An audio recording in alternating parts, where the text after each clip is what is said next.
I'm Matt Booker. I'm Dave Laird. And I'm Greg Carlisle. It'll help your attitude to look for evidence of design here in the Great Concavity.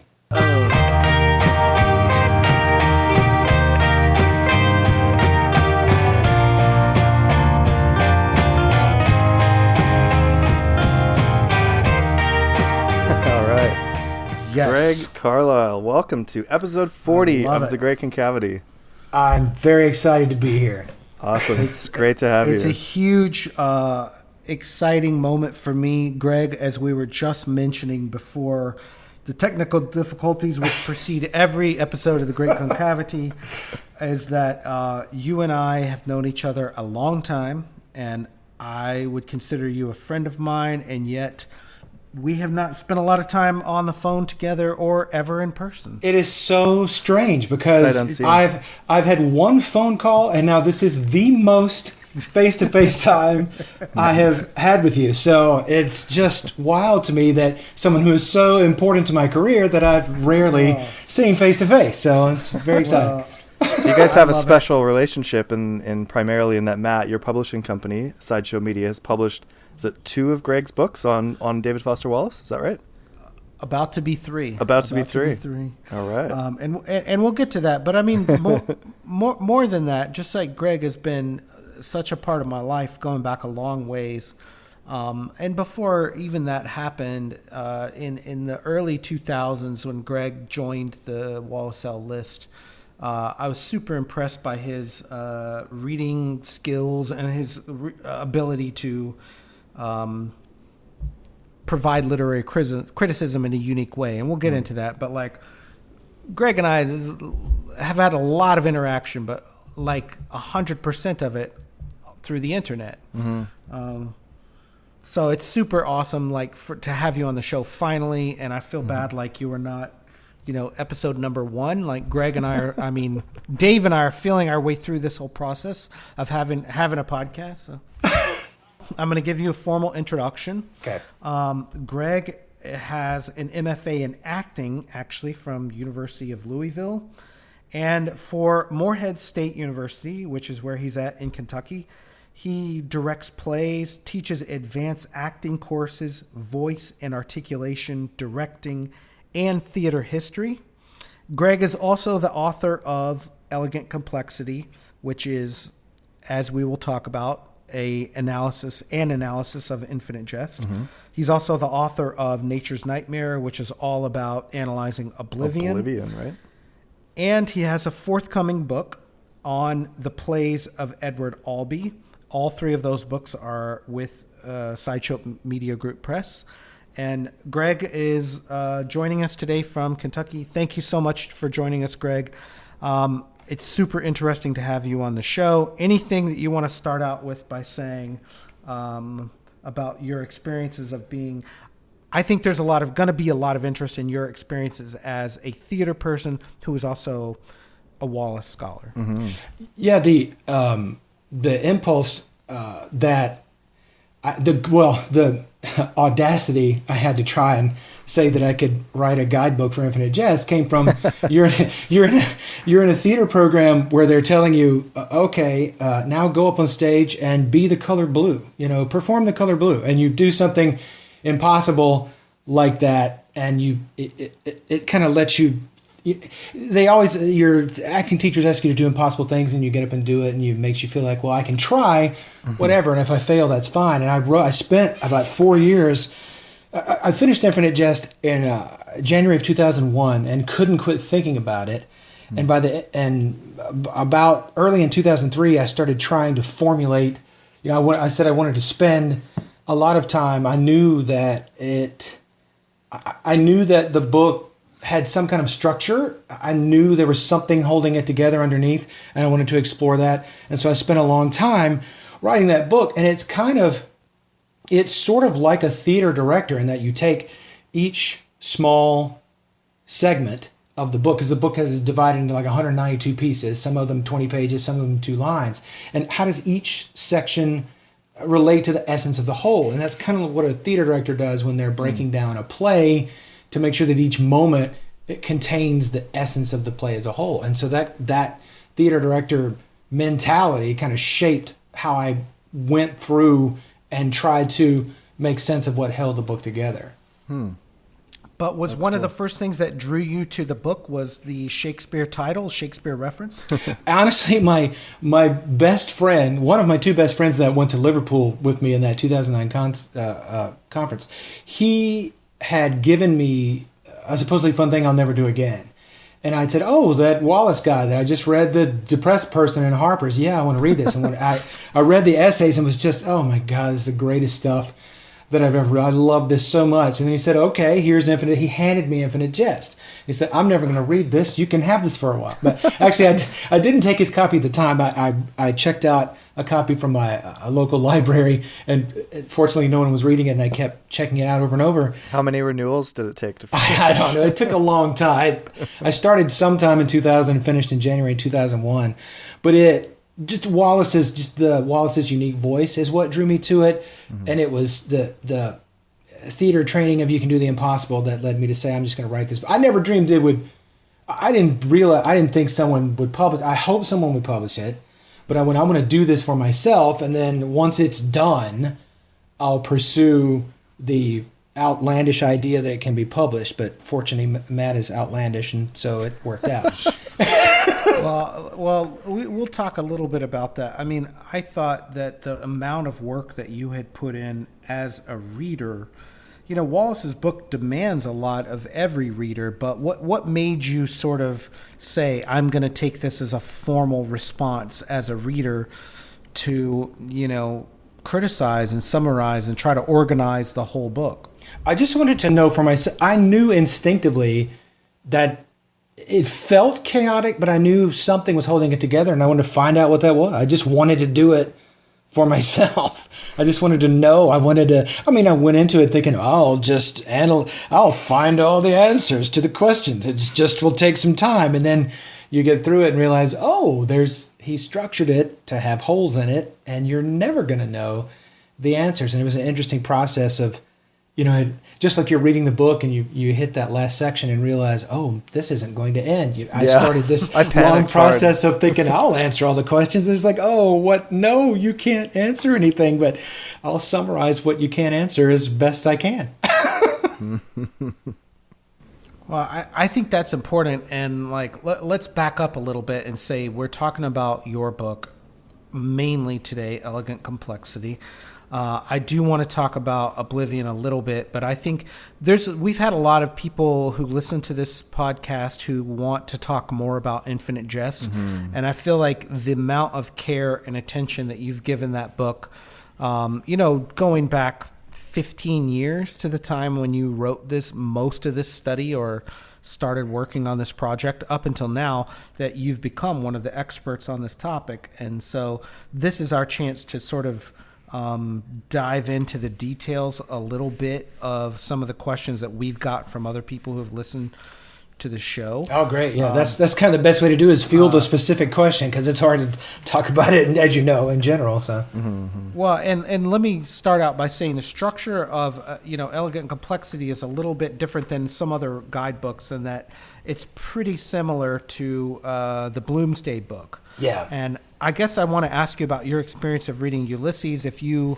sort of used a guidebook to read Ulysses, or did you take it in a class? What was your experience with that book? Well, I was in a theater class, and one of our favorite professors, Steve Schultz, said, every day in theater classes, you have to read this book, Ulysses. You have to read it. I'm thinking, it's not a play. Why are you telling us to read? So me and my friends I started reading Ulysses, and I had to stop the first time because I was too busy. But then when I went through it the second time, I used a guidebook, and the Bloomsday book was fabulous, and not being terribly intrusive, but being very detailed as well.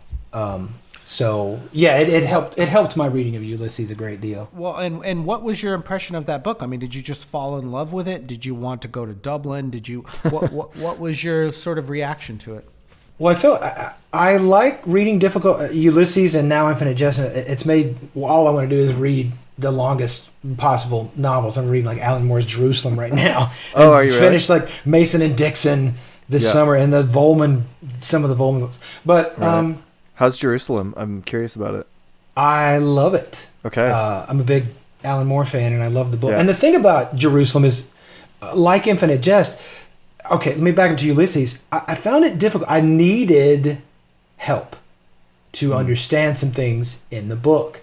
Like when you get to that chapter where they're in the hospital and it's the first 9 paragraphs or the different forms of English through 9 time periods. And I can't figure that out without help. And I enjoyed it, but Infinite Jest, when I hit about page 700, it was like popular fiction. I couldn't put it down.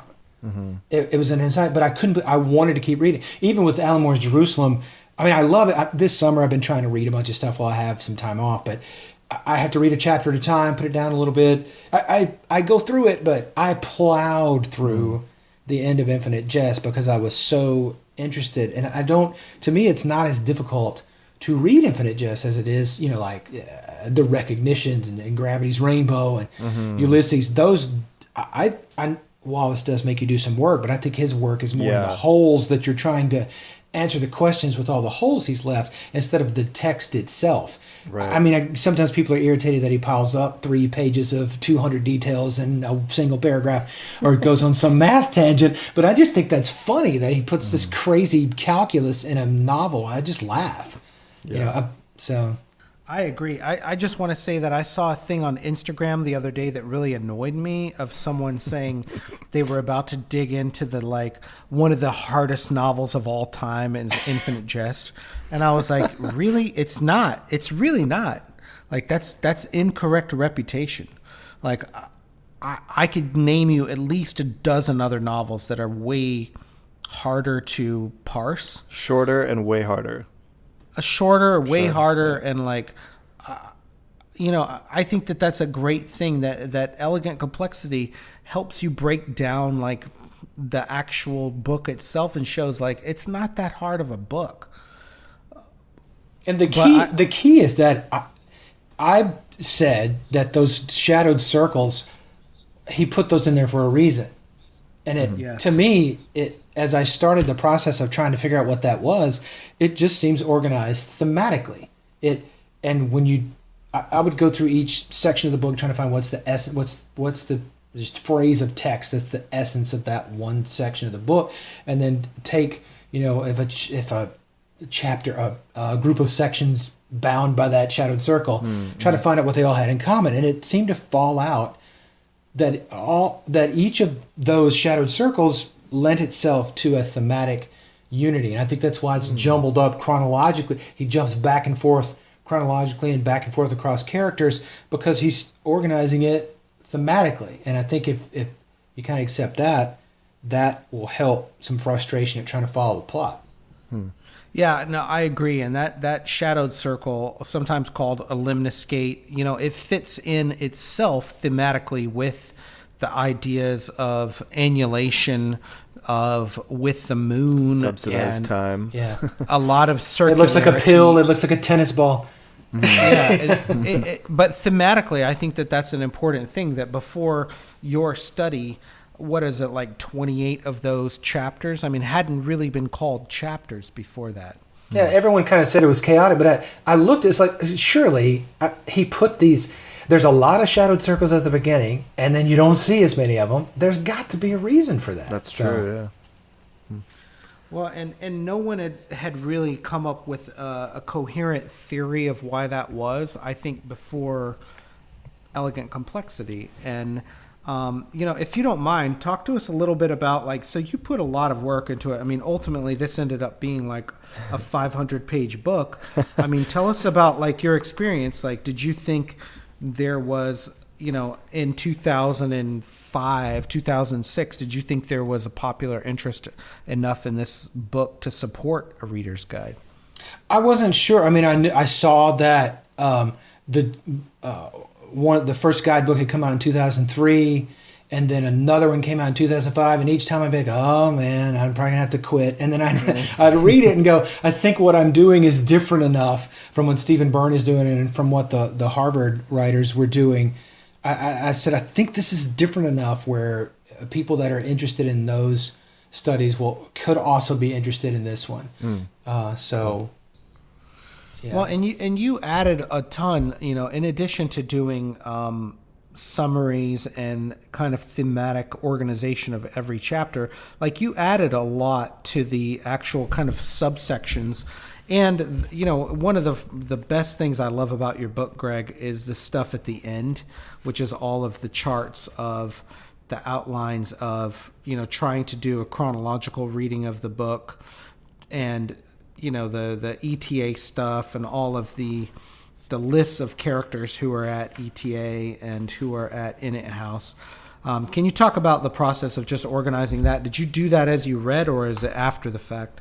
Well, as I went along, I had to do things to help my. I was tracking. I was even trying to track it like an index, which I just had to give up on because it was so huge. And I tried to do like that, the Sam Potts chart. I wanted to do something like that. I'm like, and I had the scope of it was too big, but I was trying to keep up with what was Gately's life story and what's the chronology of that, what was happening between November 3rd and November 20th. I just needed to keep track of that information for myself because I was trying to put the book in chronological order as well. And as I just kept up with those things for myself, I tried to put them in a form that other readers can use. There was a reviewer on Goodreads that was like, it just looks like an Excel chart. And like, yes, a lot of this back matter started as Excel chart because it was what I was using to keep up. And I thought if these are notes I'm making for myself to help me, if I can explain the charts well enough, it may help readers down the road as well.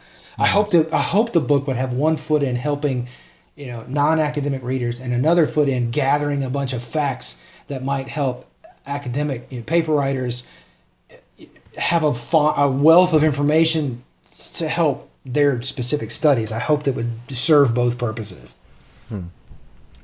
Well, I remember back when after you had finished the thing, we had a little bit of an exchange about the idea of spoilers, and that you were very focused on keeping this for a book for first-time readers. That you could read as you went along, section by section. Yeah. Can you explain a little bit about that? Is that from Ulysses, or what was your thinking with that? I wanted it to be something that a reader, if someone was going to use this book, they could use it section by section if they wanted to, and I wanted to not give things away. That's why I did before you get the famous chart on page 223 that finally tells you the years. I showed that you could have figured that out, you know, several pages before then with all the clues you were given. I tried to take as much clues as you could and tried to make it where someone who is reading for the first time could go section by section. It seems from the reviews I've read that more people like to not be interrupted reading Infinite Jest, and then the minute they put it down, read Elegant Complexity to see what they can glean there. So that seems to be the more popular or more common way to use the book, but it's meant to be able to use side by side with your reading if you wish. As you go. Cool. Now that makes sense. And how much of that was inspired by your own reading of Ulysses? Was that the way you read Ulysses? I would finish a chapter of Ulysses and then read a chapter of the Bloomsday Book. Of course, this you could actually, each of the 192 sections, if you wanted to, you could literally keep both books side by side if that's what you wanted to do. I was trying to make it where it would work in any possible configuration that somebody wanted to use it. I mean, what I thought was interesting about that, one thing that happened out of that was that you ended up drawing some pretty close parallels between what happened in Ulysses and what happens in Infinite Jest. Yeah. You want to speak to that? I don't know what comes to mind for you. He in that, I call it chapter 13. I'd have to give page references to you, but when he starts using the long headers in that section where there's the bricklayer and Hal's essay on the TV hero of non-action on TV, that whole there's a sequence of 7 there where they have these long headings, and it's just like the Aeolus chapter of Ulysses where there's the headings help tell the story. So anywhere I could find a connection, everybody finds a connection. Madam Psychosis, but you know, there are little. Ulysses is such a cornerstone of, you know, Western literature that you can, you know, find some parallels through there. I just tried to find any literary connect as I went through. What was the literary connection that popped in my head? A lot of connections to 1984. I was obsessed with I love Hamlet so much. I played Claudius right before, and when I finished the book, played Claudius, and then started in earnest on this book, and I love Hamlet to no end. So I found a lot of Hamlet connections, besides the obvious title connection.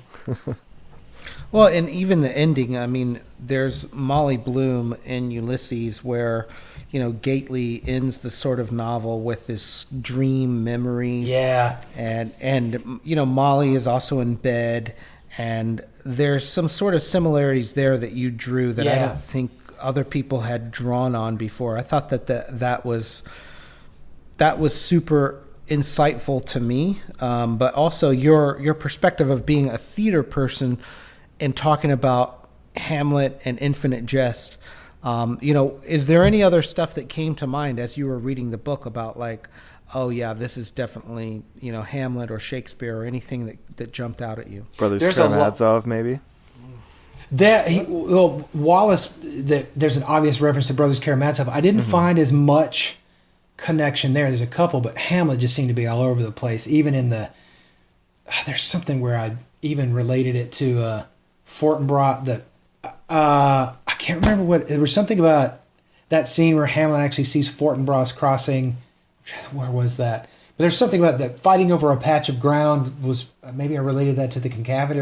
I was seeing Hamlet everywhere. There are more references to Hamlet than anything else in here. But my favorite thing was where I ended with what I thought my interpretation of the novel was, and it kind of went past the quote of a fellow Infinite Jest into the later part of that quote with "Get you to my lady's chamber." And it's because you're facing your mortality and you can't cover that up. And I thought a quote later in that monologue was actually even more fitting, than Infinite Jest. And I concluded my book with a quote from later in that Hamlet monologue. So that was my favorite pull from Hamlet. But they're all through there.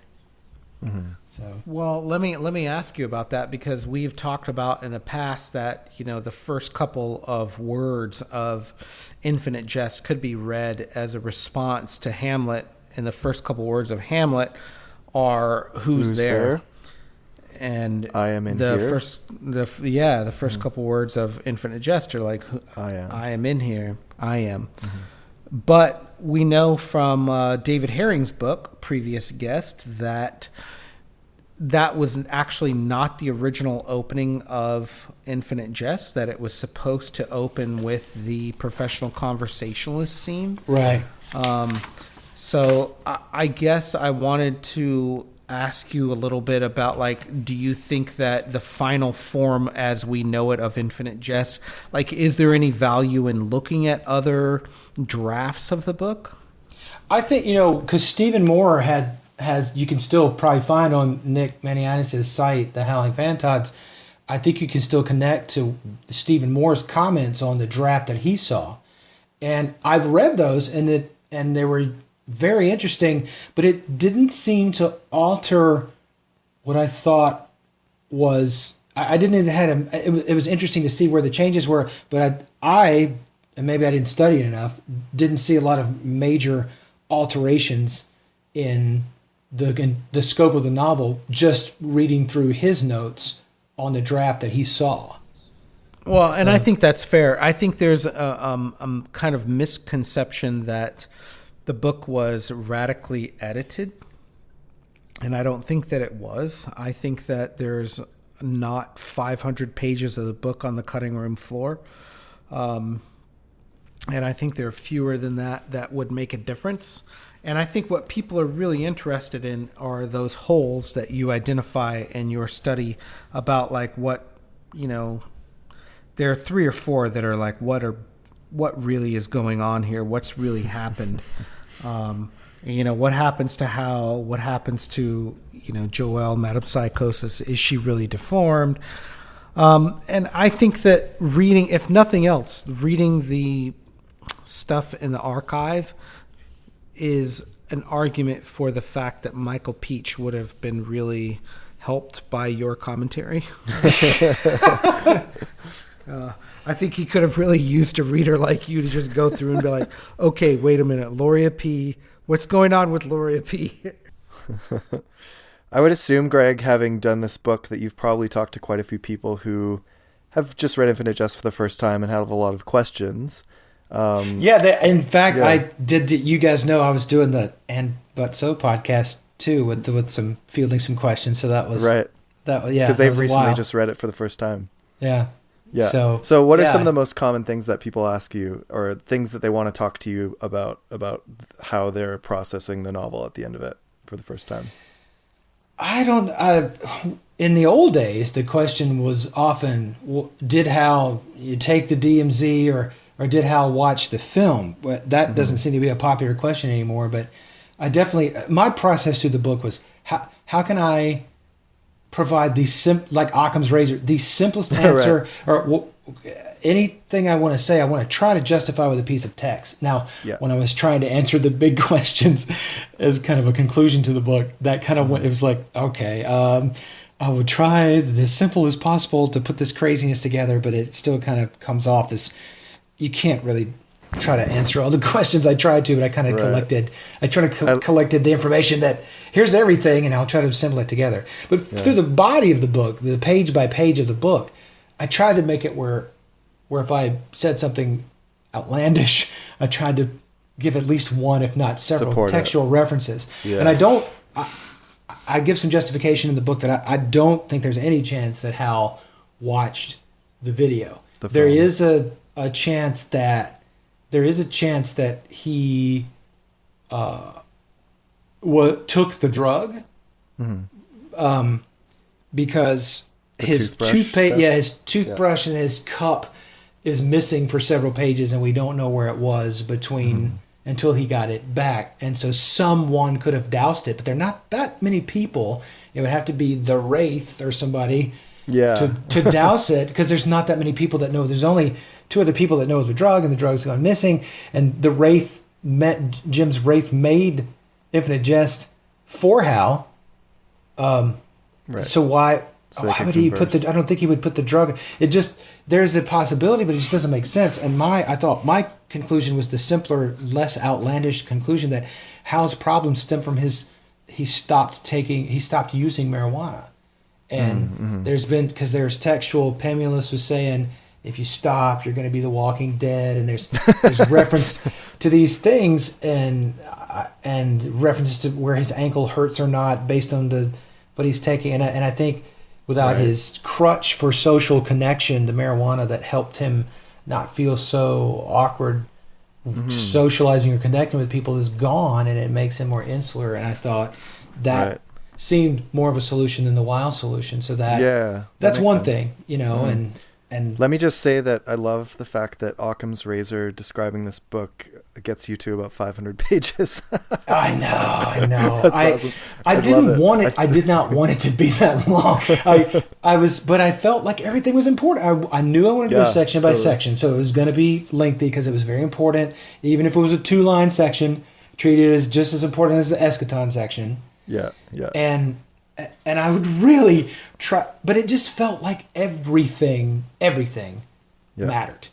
And that's why I turned it, and I handed it and went, Matt will find a lot of stuff to cut. But, just the way I set the book up, it kind of ended up, it kind of was that way. The philosophy I had just unfortunately turned it into something that was so long. I think I made a joke on like a very early episode of this show before I'd really seen your book too much. I was like, oh, is that the, Matt mentioned your name. I was like, oh, is that the book that's like almost the length of Infinite Jest that's about Infinite Jest? And I love the idea that this book can spawn so much written expression through scholarship and other forms, that there's, so much material to be mined here, that it feels almost like there could be an eternal amount, or like this source material is so rich that scholars can work on this forever, Yeah, and because of the holes in the structure, everyone that likes the book could sit down and write their own elegant complexity. Yeah, right. It would be there would be different takes on it, because there's so much. Like, I believe that Gately is alive, but I would read stuff on the internet or on the Wallace L listserv that's very persuasive that he's not. I still feel like, this is my gut instinct and the facts that I've assembled in the book that he is alive. I mean, just because I would fully agree with that, because we get the flash forward, the prolepsis to the graveyard scene with Hal, right, digging up and himself's grave. Hal in the beginning of the book says that he meets Gately, and I take that to be true. So yeah. What is some of the evidence you've seen online about people saying that Gately's dead? Because I find that curious. Like, that would never occur to me from what I've... Because at the end of the book, something very bad has gone wrong. They say an amber light has gone off. He feels this thing inside of him, which is the intubation tube being ripped out of his mouth. And so something very dangerous and very bad is going down. And without the first section that literally Hal references Gately, it'd be a lot less. It would be a lot more. I wouldn't know how to characterize it. So I think that's why people believe that he's dead, because of the horrendous thing that's going on at the end of the novel. Sure. Yeah. That's fair. Well, and one thing I love about your analysis is really that it's straightforward, and that you're looking at textual evidence, and you're not looking at a lot of extra textual stuff to make that call.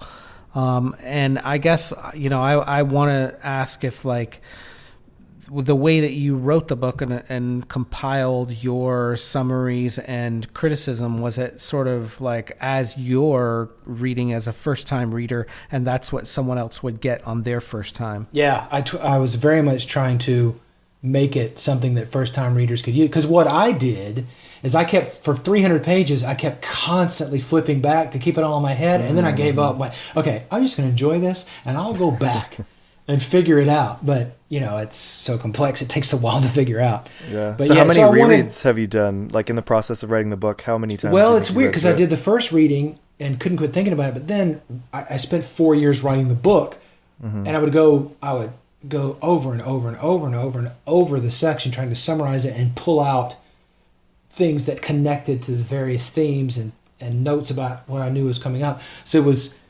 that 1 4-year read was like a multiple reading at once. Sure, so, because you're reading the same section like 5 times or something. So I didn't, then read it again. I pored over it page by page, Gotcha. and tried to make notes on it for 4 years. Yeah. So... Now, as you were writing this, was this something that was sort of connected to an institution at the time, like that you were, it's always good if you're a professor to have a publication. Sure. And that was in my mind, but I knew I couldn't worry about that. I had to just get it done and then worry about that. And so that's what I started. As I finished the first draft in 2006, that's when I was looking for a way to publish it. Mm-hmm. Well, and I gotta say, the market was different at that time, and that I knew there was a huge group of people out there who would buy anything like this that was, about the details of Infinite Jest, but that had not really caught up with the publishing scene yet. And it's sad to say, but I don't think that really changed until after Wallace died. I mean, what's your take on that, Greg? Do you think, you saw this, you were writing this before, when Wallace was still writing and publishing excerpts from what, we later found out to be the Pale King. Yeah. But you saw things change after 2008. Oh, yeah. Oh, a huge, because now I can't keep up with reading. I can't, used to anything that came across, we found out about, let's read that. And now you just can't read everything.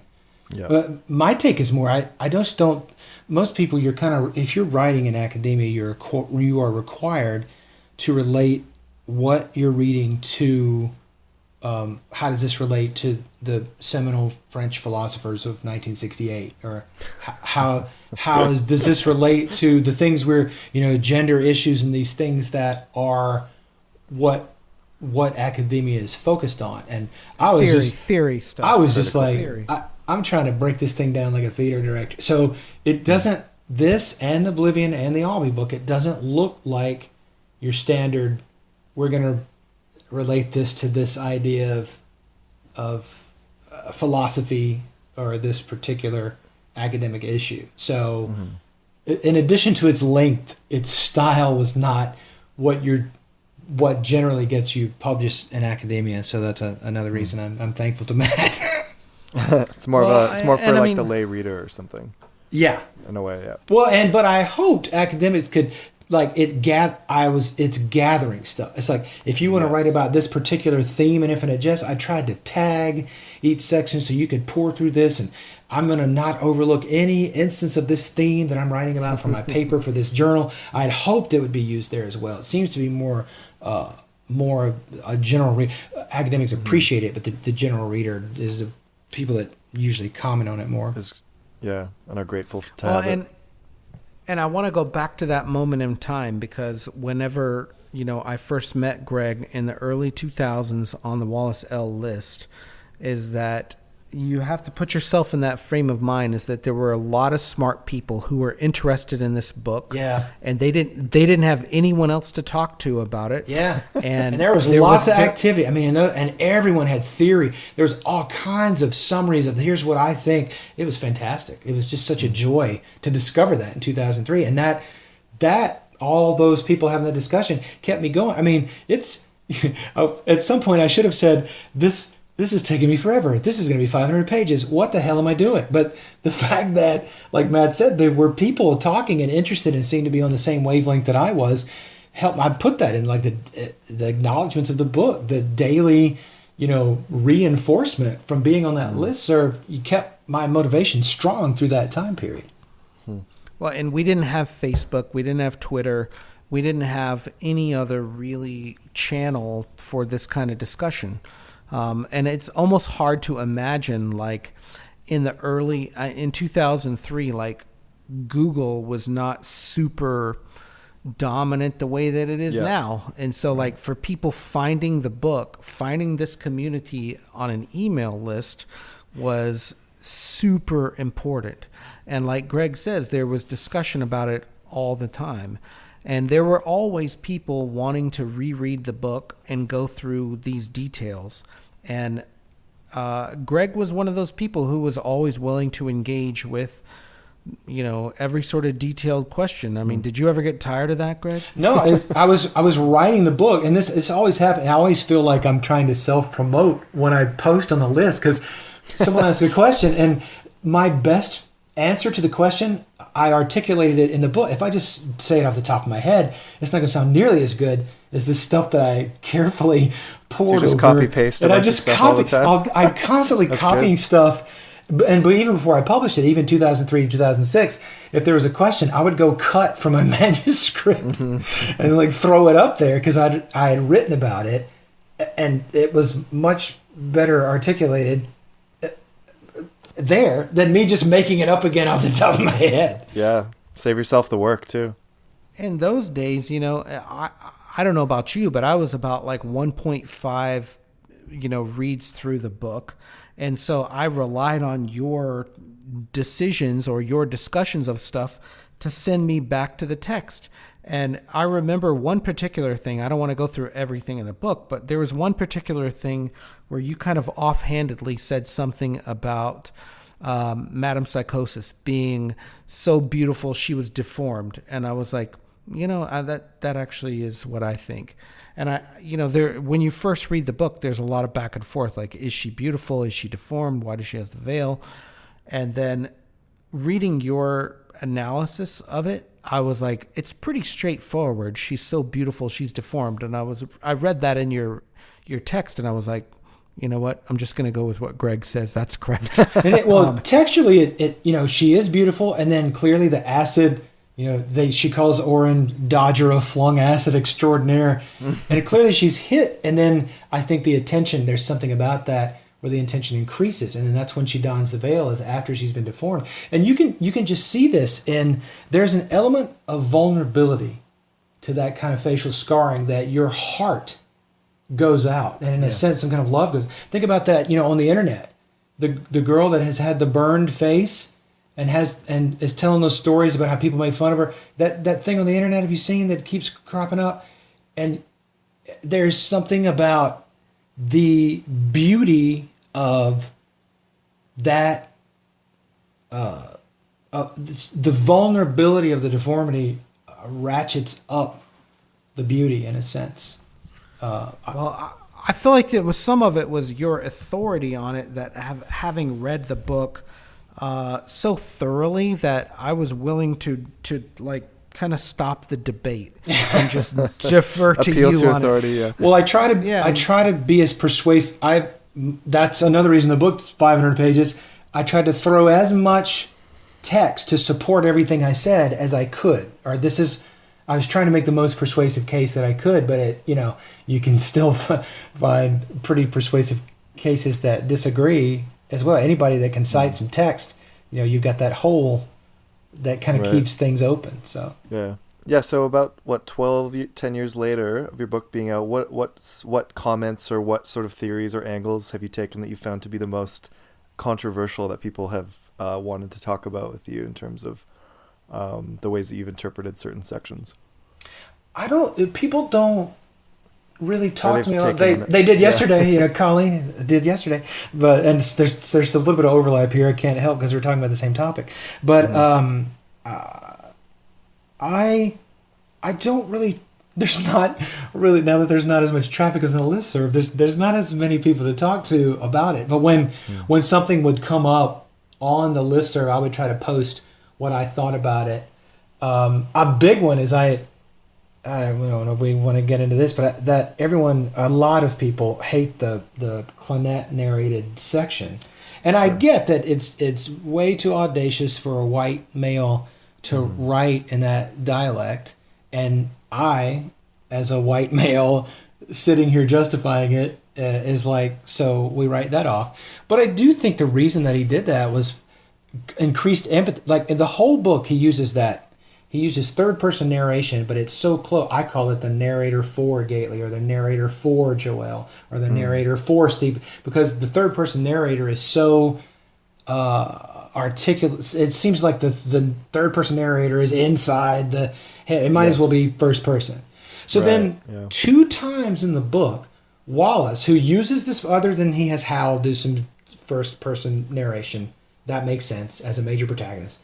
But then there are only 2 sections where he goes out of third person into first, and it's in voices that I think Wallace didn't really feel authentic getting inside their head like he did the other. And he tried to, I think that's not like audacious. I mean, it is white male privilege, of course it is, but that's true. But it's also true that I think he was trying to create more empathy for Clonette and Wardine and Reginald's situation by going out of the standard. I'm going to take a special case of going out of the third person narrative because that will be what helps the empathy of this section that I'm trying to report. He apparently fiercely told Peach that he wanted to keep that in as well. So that, again, that's can only be seen as a white male apology for that thing. But that's what I think it is. I mean, I think both things can be true. I think that's interesting, and my own take on that is that it's just outdated, and I actually don't think that it adds a lot to the plot. When he originally wrote that, I didn't know this backstory, and now that I understand more about that, he wrote that as sort of a voice exercise for his MFA and just sort of pasted it in. Because it fit his theme. It fit his theme of the fatal beauty, that section that's in there with the Bruce Green and the attaché. I mean, that's I see that, and the original title of that section was Las Meninas, which is the Velázquez painting. And that makes a little more sense, in that he's actually trying to write about the little people, the people that were not the white males, and he was trying to step out of his comfort zone even in 1985 and 1986 when he originally wrote this section. It's one of the first sections he ever wrote, and I think that he wanted to write about someone who wouldn't normally be written about, and I think thematically that worked for whenever he wanted to bolt that on. And he was living in Boston later.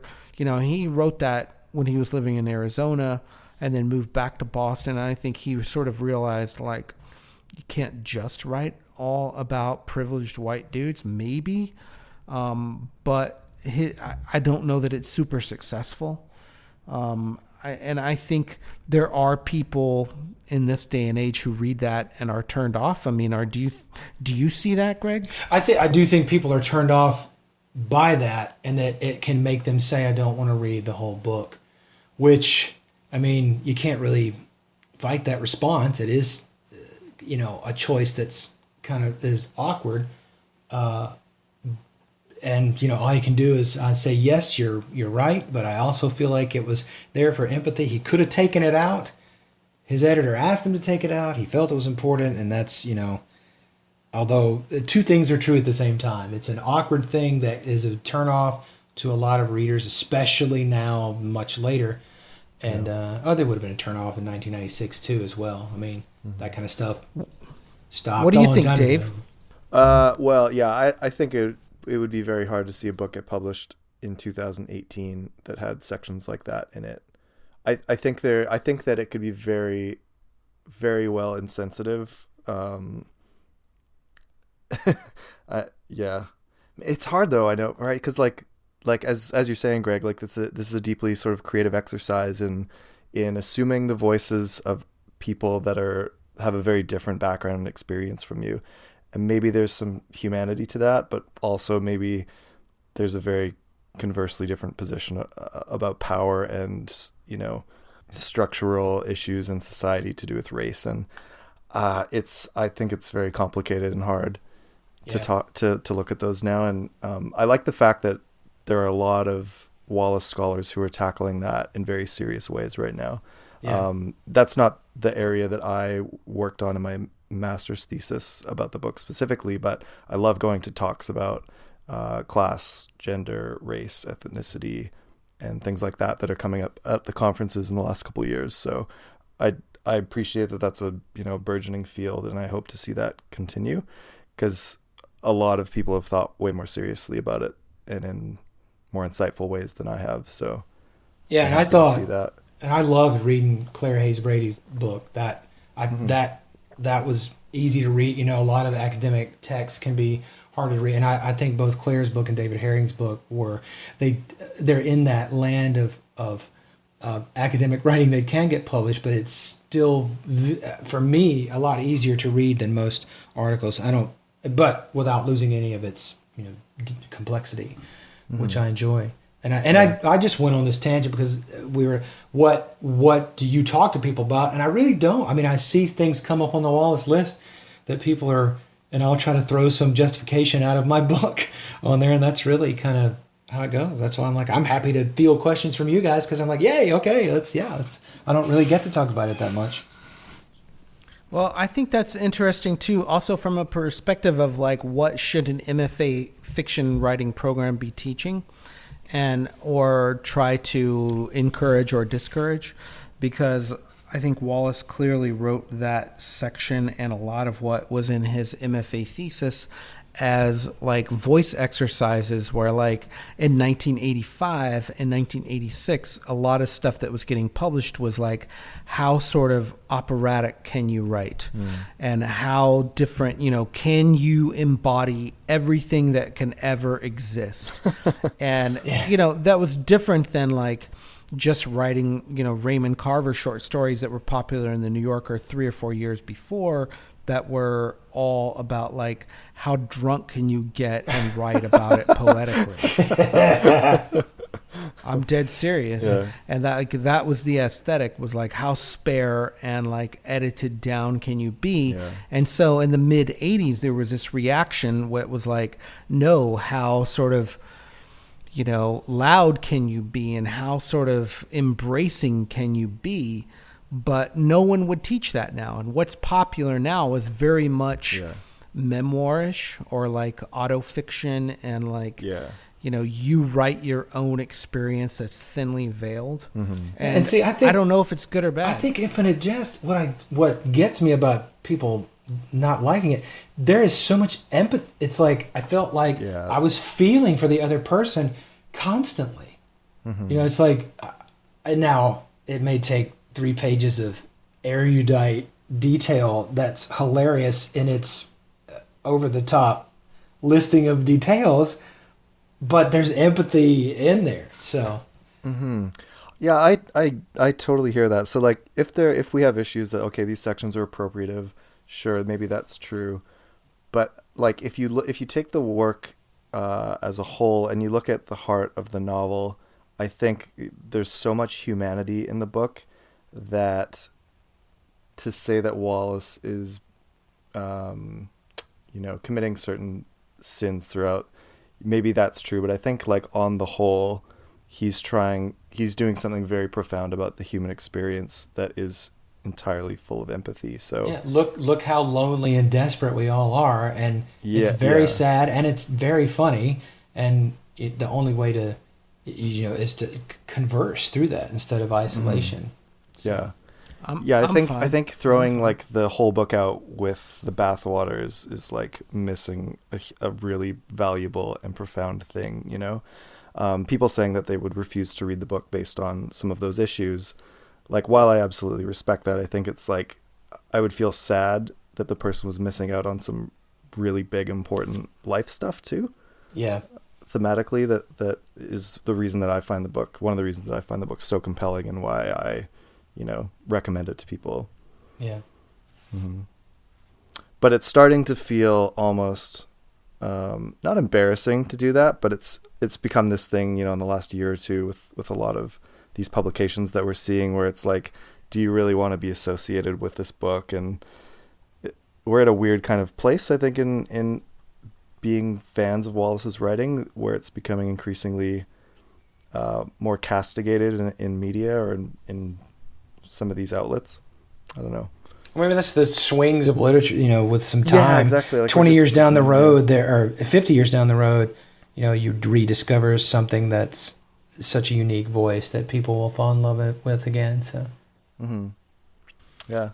Yeah, I don't know. I mean, I think there's enough in Infinite Jest alone, and I think this is something that, David Foster Wallace, the human being, struggled with, is that if you write something like this, that he put a lot of work into, not for a particular reader, but for the work itself, and that if you put that much work into something and it pays off and there is some appreciation of it, granted, it never won the National Book Award, it never won any awards, but it gained a following. If you get something that's the end result, I think that's enough to propel you into like long-term popularity or fame or whatever you want, like whatever you're seeking as in terms of it. I don't think he was seeking any of that, but I think that's enough to me. Like, he didn't need to write 10 other novels like to try to justify his worldview. Does that make sense? Mm-hmm. Like, it's so comprehensive in what it's in its portrayal of the human experience that he's Yes. said everything he needs to in that book almost. Yeah. Yes. I think it's enough. Obviously he had more to say, but yeah. but there's I never. agree with that. I always go back to how, because I studied Oblivion too, and I think that's the example of his best, tightest, most efficient writing. But I'm always going to love Infinite Jest the most for the very looseness, and I don't have to be like this perfect structured writer now that I'm famous. There's a looseness about it that makes me love it even more than Oblivion, even though I would say that Oblivion is more mature writing.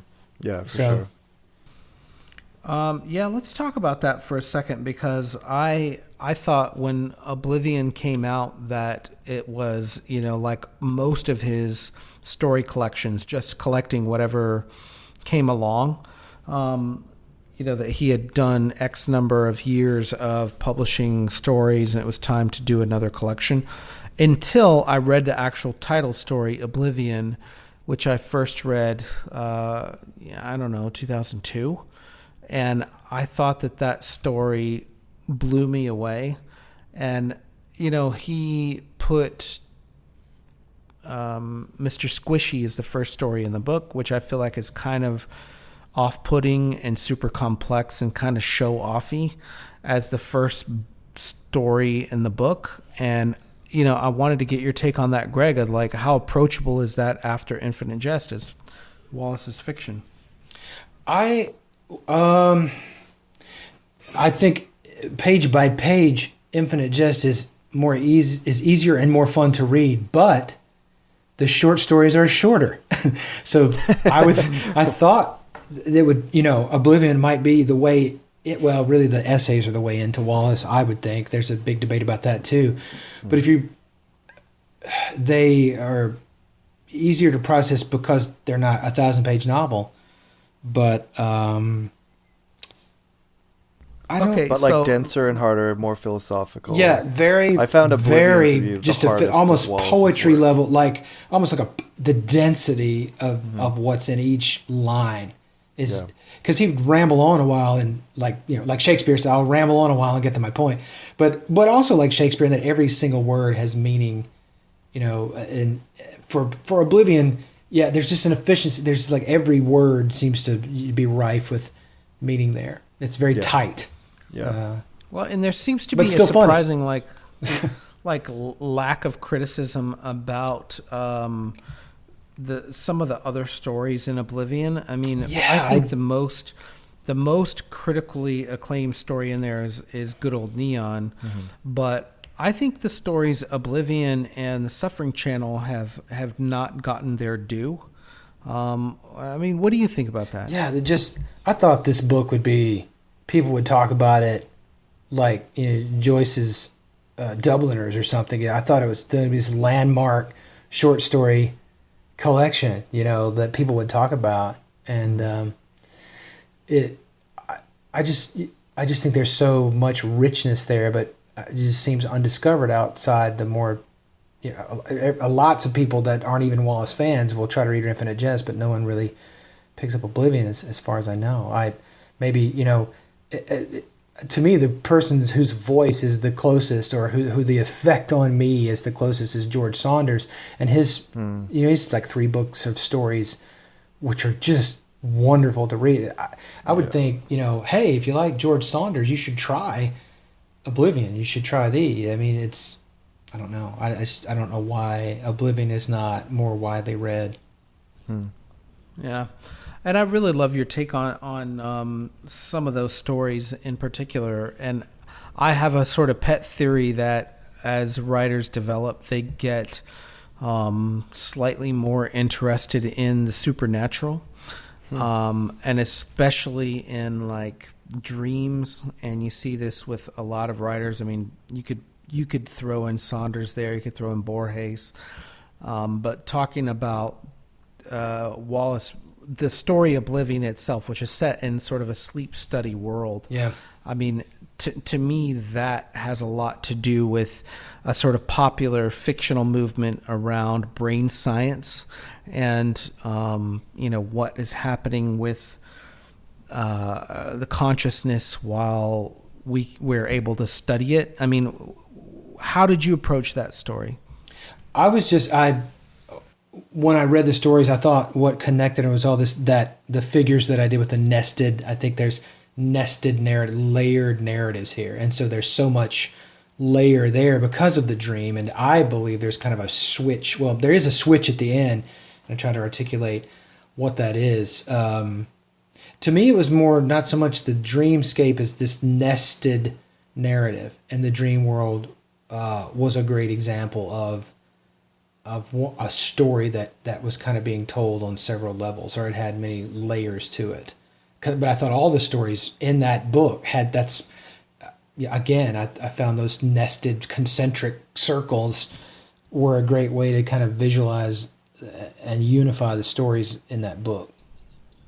Do you think he used those nested narratives as a sort of crutch, or was it something additive? Well, this time, because he did the nested narratives, but there were hardly any footnotes in Oblivion. There's probably fewer footnotes or endnotes in Oblivion than in any other Wallace book. So he was trying to, instead of putting it out, he worked it into the body of the story. And I think that's true for the Pale King as well, which I think he was working on partly concurrently with the stories that were in Oblivion. But what about the Suffering Channel? I mean, I feel like that feels more and more relevant. You know, it was written probably 2002, 2003. And now, you know, we have this sort of entertainment culture that he was still focused on from the 90s up to now. How do you think that, you know, relates to the kind of broader themes he was trying to broach in that story? I think I should have brought my Oblivion book to look back through there. No, just memorize it all. Yeah.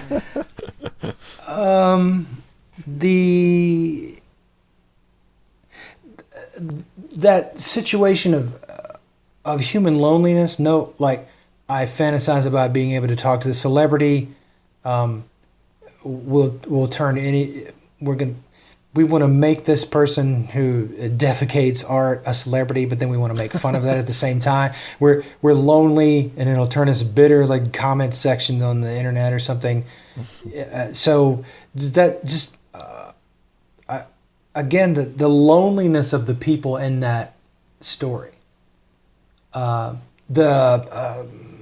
of the Laurels at the dinner table bursts out with, I felt tender toward this poop like it was my baby, and everyone's freaked out by how awkward that is. But it's just like this moment of insane vulnerability of this isolated thing that, and the big thing, and this I was determined not to put any Wallace quotes on my Albie book, but I couldn't help myself. There were a couple places that I had to mention Wallace because Wallace is always in my head. But that thing about the keyhole in the Oblivion story about everyone only just sees through a keyhole.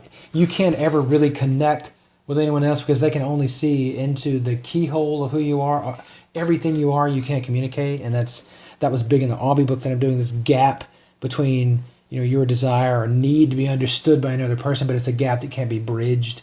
And that kind of intensity of that is probably even more evident in Oblivion. I mean, it's in Infinite Jest, but I mean, you can see it better in Oblivion. And that, you know, our society is just getting worse and worse, you know, with our political hardness and extremism. You know, we're all heading toward the end of the spectrum, or at least media. I guess we're not really, but media is leading us toward that. And there's just more isolation, and I won't talk to you face to face. I'll just, you know, scream at you on comments on the internet. And so there's again, that theme of loneliness, and there's a gap between a solitary individual person understanding another solitary individual person, and you have to bridge that gap. It's something Claire Hayes Brady said some things about that in her book that I pulled for the conclusion of my Albie book, because that's a concern of Albie's too, is the people not understanding each other across his career. And I think that's the thing that's in Oblivion that kind of relates to Infinite Jest. I do remember, Greg, though, of you and I having some back and forth about how, you know, if Wallace proposes this is the trap that we're in mentally in Infinite Jest, then is he going to propose a way out? Yeah. In Oblivion? Yeah. Is there going to be some kind of salvation? The answer is no, I whatever think. he Yeah, does next? I was trying to, as a running narrative through the Oblivion book, is, well, Infinite Jest kind of diagnosed it, you know, and Oblivion, you know, had some better case studies, and Pale King might offer a solution. And there were a couple of moments where it seemed like with Shane Drenyan listening closely enough to Meredith Rand that he levitated, and there seemed to be. So I think his slow going, continued look at that, and I think there's more of a chance of finding a solution in Oblivion. Well, there's more of a chance of finding a solution in the Pale King. I think he progressively kind of maybe gave a possibility. But the thing is, and I think this is, if I'm not misquoting Claire Hayes Brady, is you aren't going to bridge the gap. So recognize that, and that's what keeps the conversation open, because it is not going to be concluded. And I wrapped that up. I understand you now, Matt. I understand you now, Dave. I can wrap that bow and get on. No, we're going to have to keep talking, and that's what I think the holes in Infinite Jest do. It keeps you talking, and you have to acknowledge that you're never going to cross that gap, and just they keep the conversation going. And you can have more respect for people if you recognize that things won't be wrapped up in a bow. And that's why I think, Oblivion didn't have much more hope than Infinite Jest. A little bit more hope, but not much. And then there were a couple of sections where you felt like there was some hope in the Pale King. So things were kind of progressing. But these things progress slowly because of that gap between our ability to understand each other. Well, and that was sort of his larger fictional goal in general. And when he's talking about, when you're writing something, what is behind the heart's purpose, is that, are you trying to leap over that wall of self? And, I guess if you even go back into the mid-'80s when you're talking about that Clannad and Wardine Be Cry, even then he was talking about trying to get past the self and relate to another human being. And however successful that is, I think that's up for debate. And where that, is achieved, I don't know. I think for me, it's more personal thing about where myself is versus the self that he's trying to reach. I mean, does that make any sense? Yeah.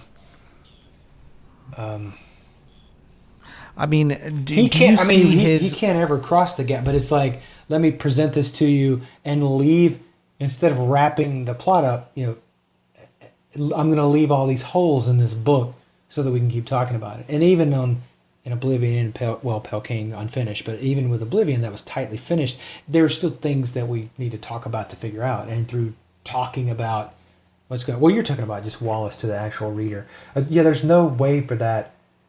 Just like a face-to-face communication, you're not going to solve. There's always this gap. So he's just doing, I think anyone who writes is going to have to do the best they can to try to put something down that's clear and that's interesting and that keeps people wanting to engage with the questions that you've raised.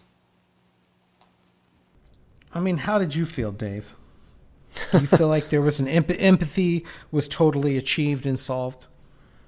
I mean, I think this raises an interesting question for me of like, if you look at Wallace's body of work from start to finish and assess like the lightness or darkness of his worldview, I'm very curious about and fascinated about the ways that conversation could go.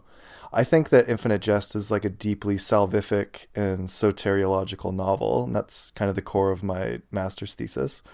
I think there are moments of that, like you said, Greg, in The Pale King as well. There is some kind of redemptive hope in it. Obviously, it's unfinished, so we didn't really know how far that would go or not. Oblivion, to me, seems like his bleakest work, for sure. But on the other hand, I haven't read... It's probably been like 9 or 10 years since the last time I read Oblivion, so I'd have to pick that up again and, relook at it in light of... what I've studied and read in that time, but yeah, I think in both books and even in Pale King too, he's presenting these lonely lives, and the more you can have empathy for that, like I have a lot more empathy. We may have had a stereotype about a drug user or something, but now after reading Infinite Jest, there's no way you can look at someone who's an addict without some kind of compassion, because you've read all those harrowing stories and you've put yourself in their place. So that right there, if a book can help you examine, prejudices, that's a good thing. Absolutely, yeah. I guess we don't get as many extreme characters in The Pale King who come from challenging circumstances and backgrounds in the same way as we do throughout Infinite Jest, right? Like, here's a bunch of sort of upper middle class tax insurance adjusters who have a boring job, which is a form of loneliness, obviously. But, I mean, the idea that no human is in any way able to escape solipsism and internal loneliness is like this amazing connecting thread of humanity throughout Wallace's work, right? Yeah, and it's nice to see that Drenyan is able to put that focus out on someone. I mean, it's kind of trying to model. It takes a lot of work, a lot of selflessness, so much focus that you levitate. It's therefore nearly impossible. Yeah, totally. Yeah, We should do a whole thing on the Pale King. But let's go back to Infinite Jest for a second, and then I want to, I don't know, wrap up as much as we can with that stuff, because I feel like we've glossed over 1,079 pages. Let's go back to Hal. So as I mentioned, that it was supposed to open with Hal and the professional conversationalist scene, and it doesn't. Can you sort of like give us a breakdown of what's going on in the first 17 pages of Infinite Jest? Well, I think just off the top of your head. he would have, most of the time when you have the general narrative thing is, I start in the present and now let me go back and tell you a story. I mean, so that's more standard with what these narratives are going to be. You start in the present and then the rest of the story happens. So it kind of makes sense that he would put that there. But in the first scene, Hal seems like a monster to the people he's talking to when he finally speaks. But I was always struck by the fact that he's incredibly articulate to us, the reader.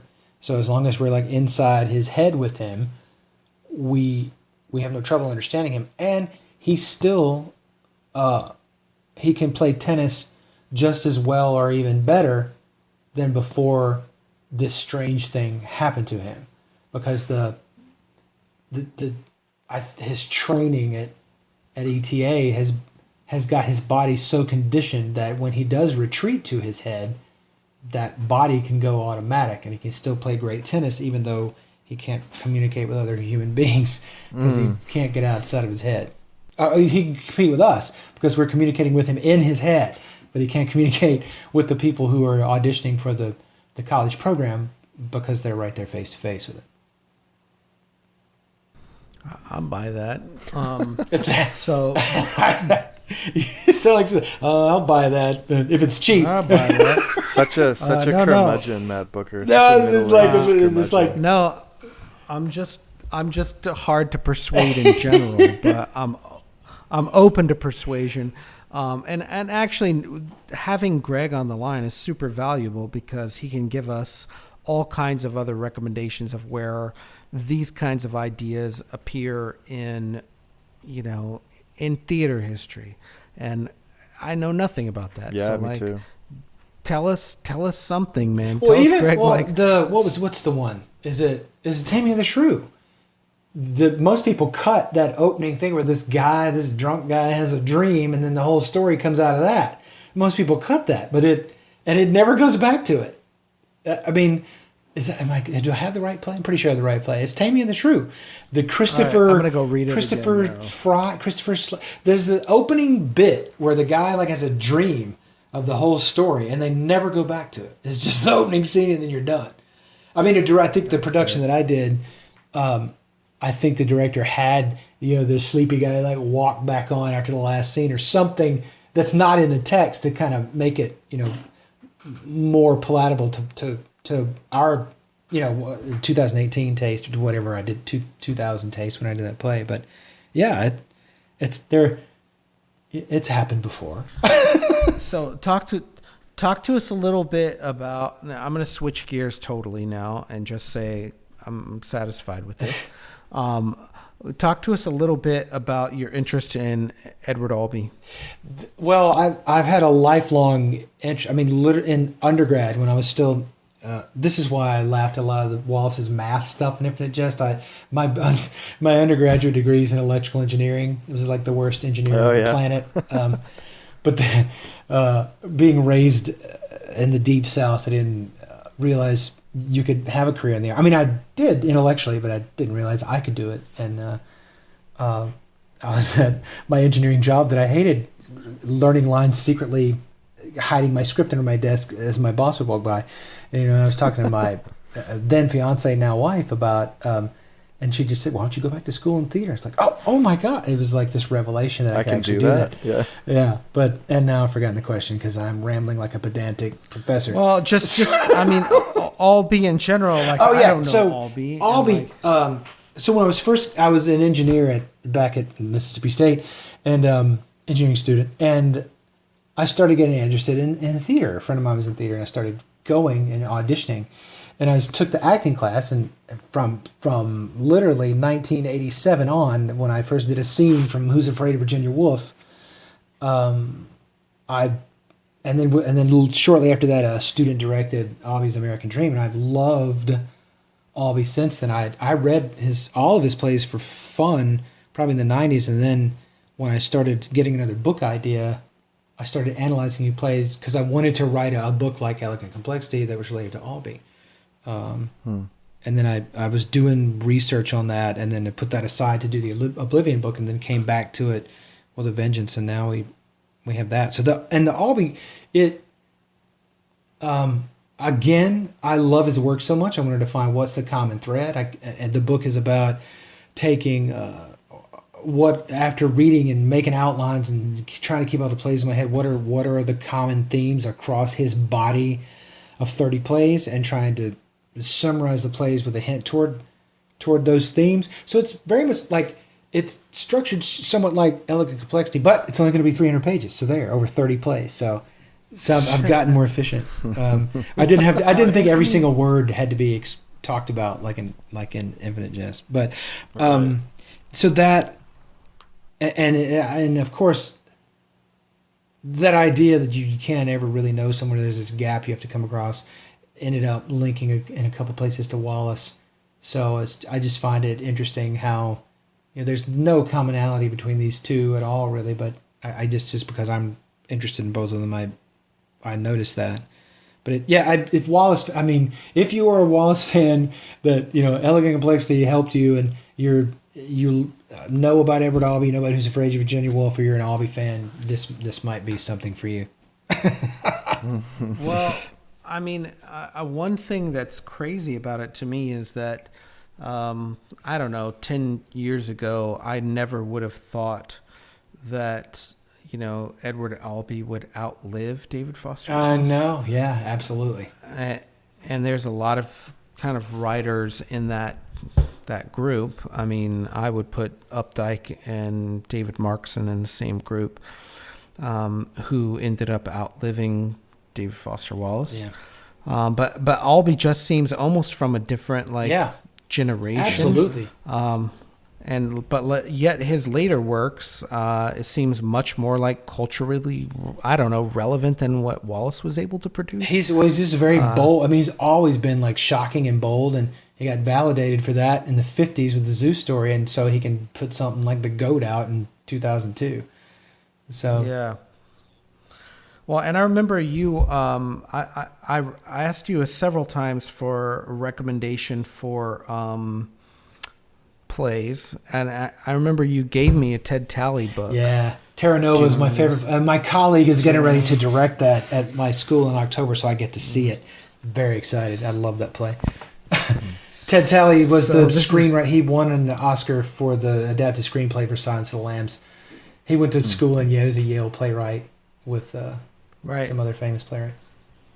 It's a total tangent here, but this is just evidence of the fact that I'm able to take almost everything in my life and somehow work it back to David Foster. Oh yeah, easily.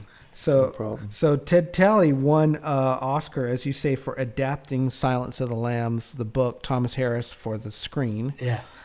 And I think that Wallace drew a lot on Red Dragon for Infinite Jest, right?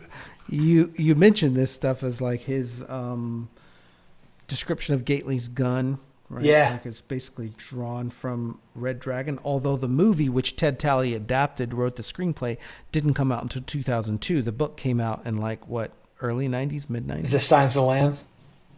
The Red Dragon. Yeah, well, Red Dragon, Talley adapted Silence of the Lambs. Did he do Red Dragon too? He did Red Dragon. Oh, I did not even know that. That makes sense that they would give him that after he did Silence of the Lambs, so that's okay. No, after you mentioned him to me, I found him a super interesting guy, and he also adapted Cormac McCarthy's All the Pretty Horses that Billy Bob Thornton directed. Yeah, I did know that. He did that. And he also did Shrek 2. Oh, no, I didn't know that. I didn't know. I watched that with my kids all the time. I didn't know that. That's Ted Talley. And he also did a movie called Mission to Mars, which is the only movie I've ever walked out of. Oh, yeah? It was so terrible and bad. And like I actually snuck into the movie for free, and then left. I couldn't even stomach it. I was like, this is the worst movie I've ever seen in my life. Unfortunately, it was Ted Talley's script, but it was not his fault. But this is partly just to say, like, a lot of the people who are working, I think there's interrelation between what they're doing, and like it doesn't surprise me totally. Like you would go from theater to Infinite Jest. Yeah, there's so much detail that it's if you got to play those parts, like I imagine myself playing Gately, like for Note 90. I was like, oh, I want to like do this on stage. The dialogue is just, and I described it to somebody once a long time ago, but I felt like reading it. It's like an act. It's like you're reading character, like you would read a play, and that the character's dialogue is something you just want to get up and speak, And so I think it's the kind of book that actors would like, but. It's enough work just getting them to read plays. But I should do like my professor, and instead of saying, read Ulysses, say read Infinite Jest. But have you ever done any Infinite Jest stuff with your theater students at all, Greg? I have like not. Small portions. But that is a great idea. Yeah, that'd be cool. If I can get anyone turned on to it. Yeah. I mean, I know there have been. I've some had a couple of stage students plays I've had a couple of actors turned on to it right as they're graduating. But maybe if I can get some freshmen turned on, we'll build something we can do before they graduate. Yeah, maybe you can do one comparable to that 24-hour play. I couldn't do that, but like maybe we can pick a heavily dialogue scene. I could do that for an acting class just for fun. Hey, do this. Trust me, it's good theater stuff. Yeah. Well, and I feel like we could actually go through, spend an hour going through all of the similarities between Hamlet and Infinite Jest. Mm-hmm. And the parent-child stuff that's going on, and the dead father ghost stuff.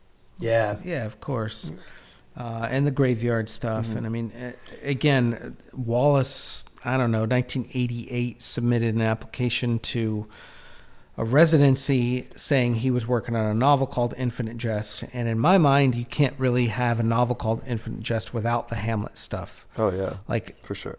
Like if it's just about recovery or if it's just about tennis, it's not about Hamlet. Mm-hmm. And I think he consciously had this idea very early on. What's that sense of talking? You talking to, you're kind of in your head talking. He even puts that in one of the end notes of Infinite Jest about someone kind of talking in a loop. Like Hamlet, but that sense of isolation, lonely, no one understands me. I'm trying to do revenge on my own, or I don't. Horatio was really the only person he could confide in. So yeah, that's sort of how I feel on a podcast. I'm talking, and it's mostly driven by revenge, and specifically pointed at pinching in public, Matt. No, I have no beef with them, but sure you do. I actually went to a production of Hamlet like 10 days ago. Oh. And it was in a really cool, beautiful church on the top of this hill, but it was absolutely freezing in there because New Zealand has very poor like building standards in terms of insulation and heating and things like that. So I actually at like the 2.5 hour halfway point, I was like, I'm so cold, and I just couldn't stick it out all the way. When I got to do the show, we were rehearsing in Louisville in a church, and it was the coldest May ever. Oh yeah, it was unbelievable. Which thematically works really well, right? But yeah, and I got to play Claudius and the ghost, so it was great doing the cold and those ghost scenes. That's cool. Yeah.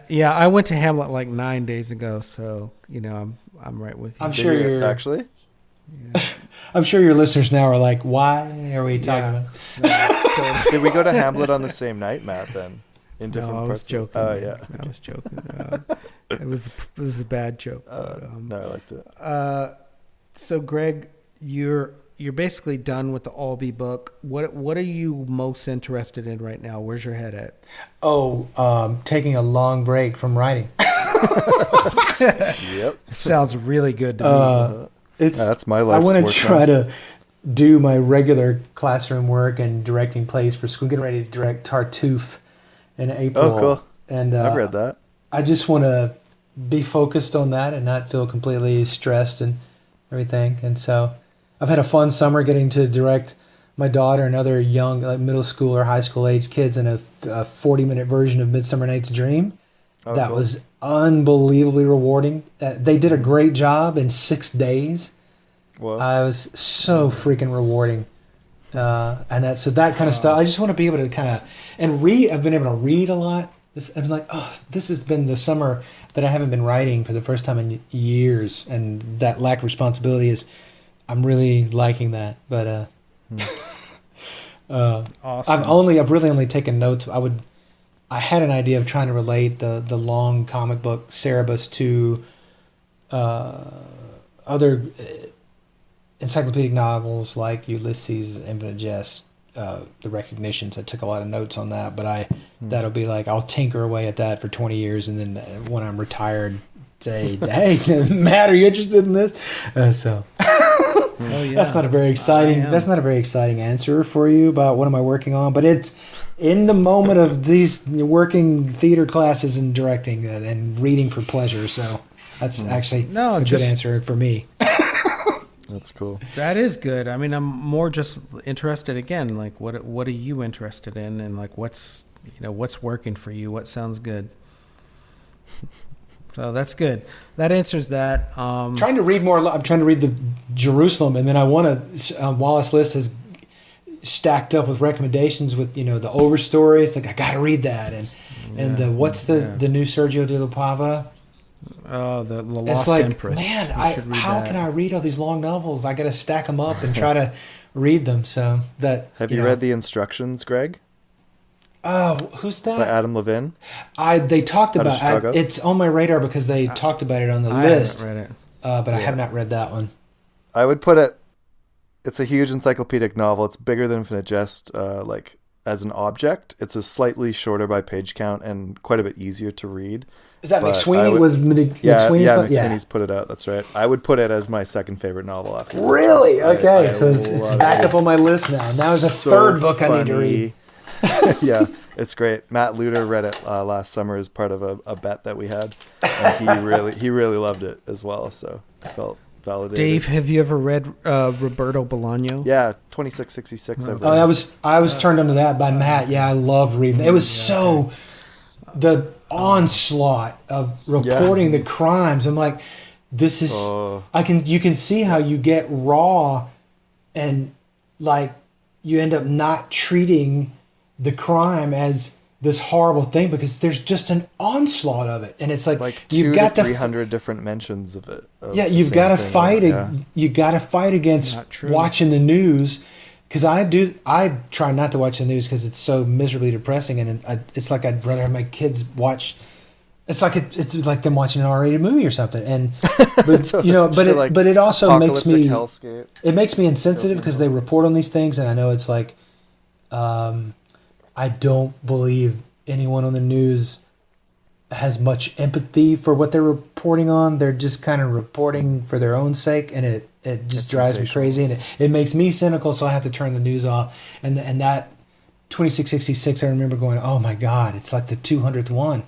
And it's I'm starting to think, it's getting monotonous. Oh my God, they're talking about murder. You can't feel that. That was such a great read. It was such a great read. Mm-hmm. Yeah, I liked it a lot. Okay. Well, the book that I've been crazy about lately is called Novel Explosives by Jim Gower. And you almost done it? We might talk more about that later, but I hope to read that book before the year's out.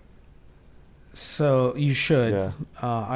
It's one of those books where I'm like, I want to tell everyone about it, and they should read it. And we'll talk. Say the name again so I can look it up after we're done. It's Novel Explosives by Jim Gower. Explosives. Gauer. Right. And but Greg, we will link to your books in the show notes and send people your way.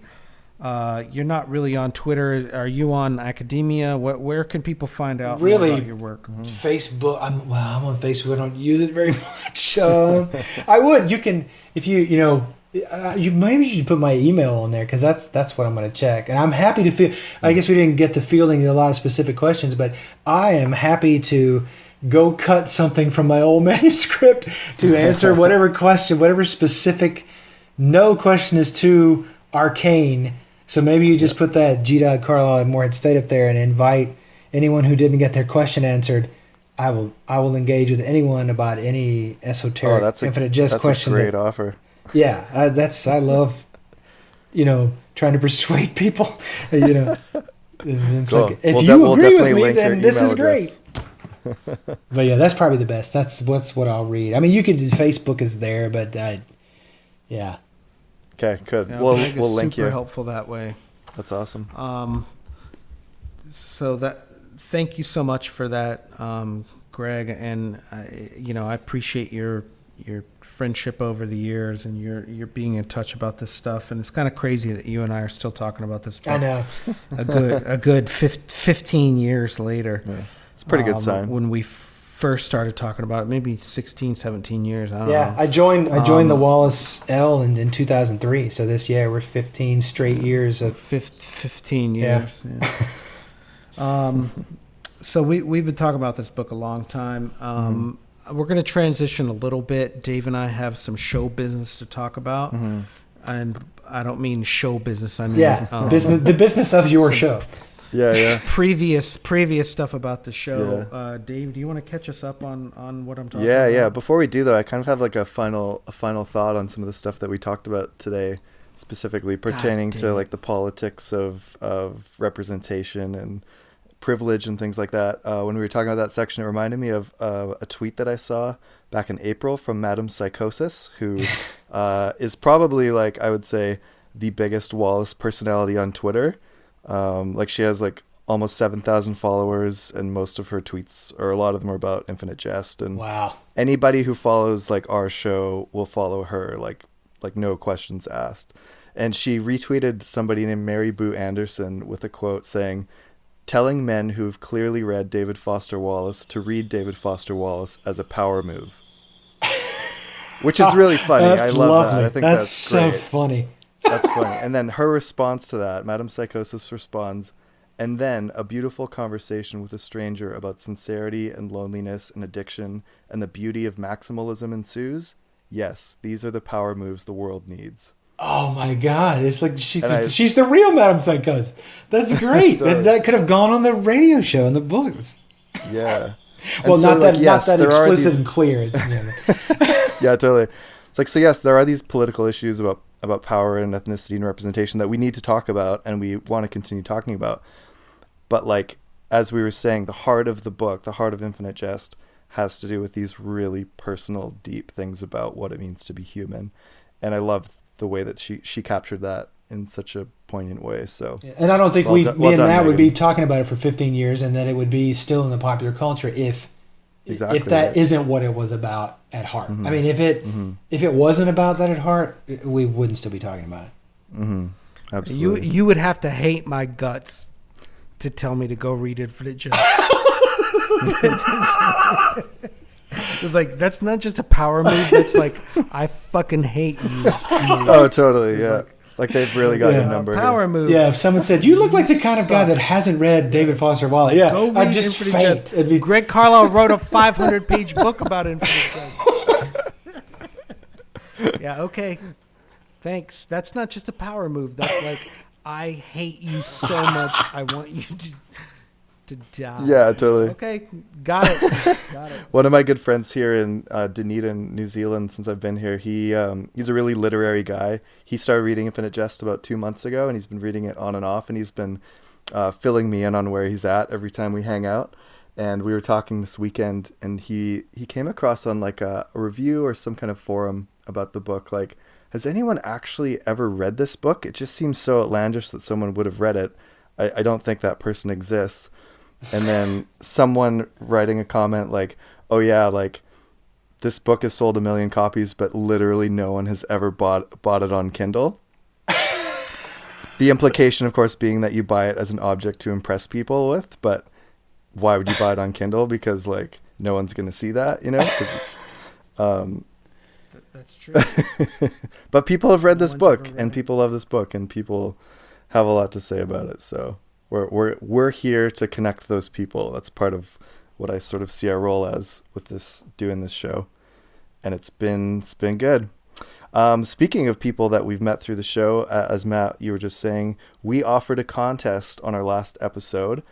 We got onto this funny tangent talking about anagrams for your name. And Matt, yours was, you had it locked and loaded. What was it again? Chad. Brett Chatham. Brett Brett Chatham. Brett Chatham. Mine, I searched it, was Advil Dare was one that popped out. And then we invited listeners to comment their best anagram for their name, and we said that we'd offer the This Is Water bottle as a prize. So I've got a sort of a... yeah. I got to say the water bottle was donated by a listener, Emilio. Yes. Who was at the conference. That's so right. Yeah. Thank you, Emilio. Yeah, thanks again, Emilio. So I've got kind of a sort of a top 10, and then we've got a winner. So Michael O'Connell, who is a guest on episode 17, his anagram is Leon Melancholic. It's not bad. That's Tim good. Groenland, who is a guest on episode 5, and congrats. He just had his first child as well. I think it's Greenland. Greenland. Ooh. Okay, somewhere in there. Milton Danger. Rob Short, guest on episode 13 and 17. Throb Roster. That's good. Throb Roster. That's pretty hard to beat. Tim Eastwood has 2. Tom Wastoid, which is very Wallacean, and also I'm Too Wasted, which he says he saves for the cops when they show up. Our friend Carly Yinkst, Selly Stingray. That involves her middle initial, really, so maybe a bit fringe there, Carly, but still pretty great. Jack Waters, Jerks Caw At. Caw as in like birds. That's good. Brian Cooper, Cobra Perino, which sounds to me like the best like Miami 1980s private investigator name ever. Peter John Petto, 10th Jeep Troop. Liam Hultilid as Lilith Mauld, his female alter ego. And then Becky Madison with Snakebite Tom. And Matt and I have talked it over, and we think that the punchiest, kind of most badass of those, what do you think it was, Matt? Snakebite Tom. We're going to go with Snakebite Tom. So Becky, congratulations. Tom. You're the winner. Send us your address to concavityshow@gmail.com. I think I have her address. You do? Okay. Well, don't even need I think I do. Cool. If not, Becky, send us your address and we will send you the prize. But when I saw Snakebite Tom, I was like, boom, that's it. No one's going to top that. Like, if you have that as your secret identity, like, you need to just go create a whole nother identity based on that. Like that. Absolutely. Snakebite Tom. Yeah. Like, and snakebite just being such a great like compound word. Mm-hmm. Like, what a great word. Yeah. I was blown away. Pretty tight. So congrats, Becky, on that. So that's the contest sorted. We had one other thing we wanted to mention, is something Matt and I have been talking about for quite a while, is the idea of whether or not to ever launch something like Patreon as a way for listeners to sort of co-partner with us to help continue the show, help to improve it, make it better, help cover some of our costs as a result of doing the show. We've really battled back and forth with whether or not to do it or not. We're still kind of on the fence, but we're leaning a little bit more close towards launching something like that. And so we want to invite listeners to send us ideas that they might have for certain reward levels for Patreon. So, Patreon works like if you donate $1 a month towards the podcast, you will get this as a kind of a reward or prize for pitching in. So if you guys have any ideas about things you'd like to see at the reward levels, and they're not going to be very high. I think, Matt, we said like between like $1 to $4 a month or something like that, right? What are some things that you would want to see coming back from us from those? So we would love to hear your thoughts and ideas. You can send those to concavityshow@gmail.com.